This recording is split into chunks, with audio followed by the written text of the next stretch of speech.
Pernahkah Anda berada dalam sebuah diskusi, lalu ada satu orang yang bicaranya sangat sedikit, namun begitu dia angkat bicara, semua orang langsung terdiam dan setuju. Banyak orang mengira bahwa orang cerdas adalah mereka yang selalu menggunakan kata-kata rumit atau teori-teori jenius. Namun, riset psikologi berkata sebaliknya. Ternyata, kecerdasan tingkat tinggi justru sering tersembunyi dalam kalimat-kalimat yang sangat sederhana. Bahkan, mungkin sering kalian remehkan.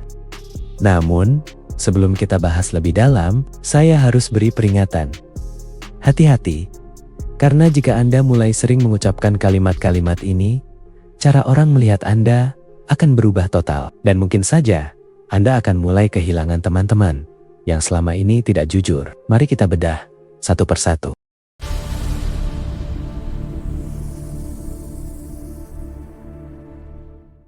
Kalimat pertama yang sering diucapkan pemikir tingkat tinggi adalah, "Biarkan saya memikirkannya sejenak." Di dunia yang serba cepat ini, banyak orang merasa harus menjawab pertanyaan dalam hitungan detik agar terlihat pintar. Namun dalam psikologi, ada konsep yang disebut sebagai berpikir lambat. Orang cerdas tahu bahwa insting pertama kita sering kali salah. Dengan meminta waktu untuk berpikir, mereka sebenarnya sedang mengaktifkan bagian otak analitis mereka. Mereka tidak takut terlihat lambat, karena bagi mereka, akurasi jauh lebih berharga daripada sekadar kecepatan. Selanjutnya, kalimat kedua, bukti apa yang mendukung hal ini? Kalimat ini adalah senjata utama dari seorang pemikir kritis. Di era banjir informasi dan hoaks seperti sekarang, orang cerdas bertindak sebagai filter manusia. Mereka tidak peduli seberapa meyakinkan sebuah cerita terdengar. Yang mereka cari hanyalah fakta. Tapi ingat, gunakan kalimat ini dengan bijak. Mengapa? Karena saat Anda mulai menanyakan bukti, orang-orang yang terbiasa menyebar gosip atau informasi palsu akan mulai merasa terancam dengan keberadaanmu.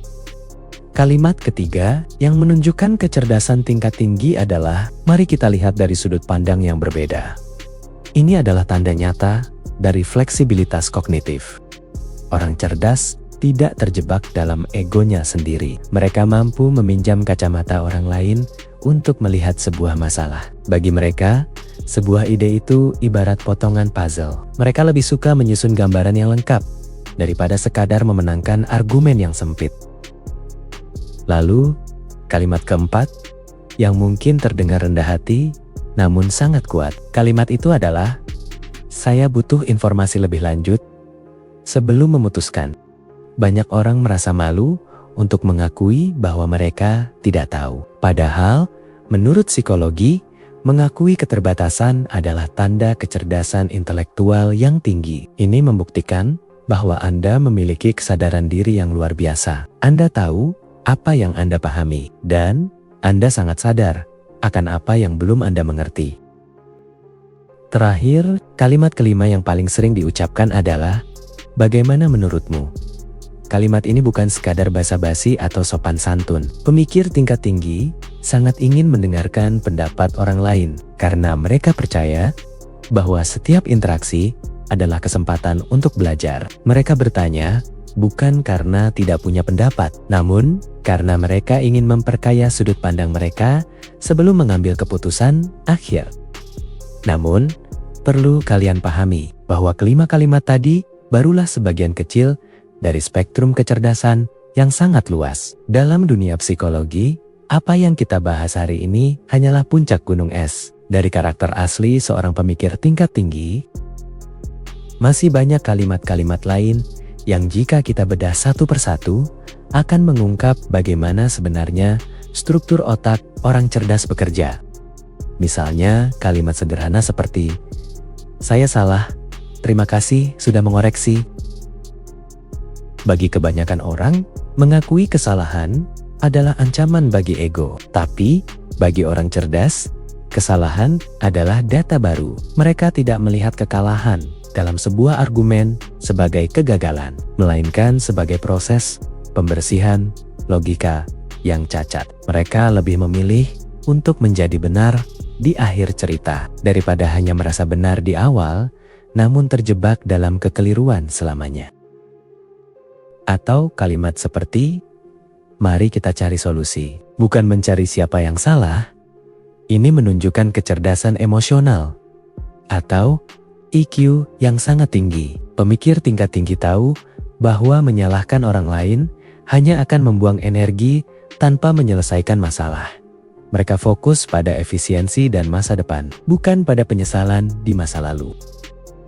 Pembahasan mengenai gaya bahasa orang cerdas ini sebenarnya bisa sangat panjang jika kita hubungkan dengan teori neuroscience atau cara kerja saraf di otak kita. Bagaimana kata-kata yang kita pilih sebenarnya mencerminkan seberapa kuat koneksi antara lobus frontal yang mengurus logika dengan sistem limbik yang mengatur emosi kita. Intinya, kecerdasan sejati tidak selalu tentang apa yang Anda katakan, tapi tentang alasan di balik mengapa Anda mengatakannya. Kalimat-kalimat ini bukan sekadar naskah yang bisa dihafalkan agar terlihat pintar. Ini adalah hasil alami dari rasa ingin tahu yang besar, kejujuran pada diri sendiri, dan keberanian untuk mengakui bahwa kita tidak tahu segala hal. Jika kita melihat pola dari semua kalimat yang sudah kita bahas, ada satu benang merah yang menyatukan mereka, yaitu kerendahan hati intelektual. Orang yang paling cerdas di dalam ruangan biasanya adalah orang yang paling sadar betapa banyak hal di dunia ini yang belum mereka pahami. Jadi, dari semua pembahasan tadi, mana kalimat yang menurutmu paling sulit untuk diucapkan dalam kehidupan sehari-hari? Apakah mengakui kesalahan, atau justru menanyakan bukti pada orang yang posisinya lebih senior? Tuliskan pendapatmu di kolom komentar. Jika video ini memberikan sudut pandang baru yang bermanfaat bagi perkembangan diri, jangan lupa tekan like dan subscribe sebagai bentuk dukungan untuk channel ini. Aktifkan juga lonceng notifikasinya agar tidak ketinggalan pembahasan menarik lainnya. Sampai jumpa di video berikutnya.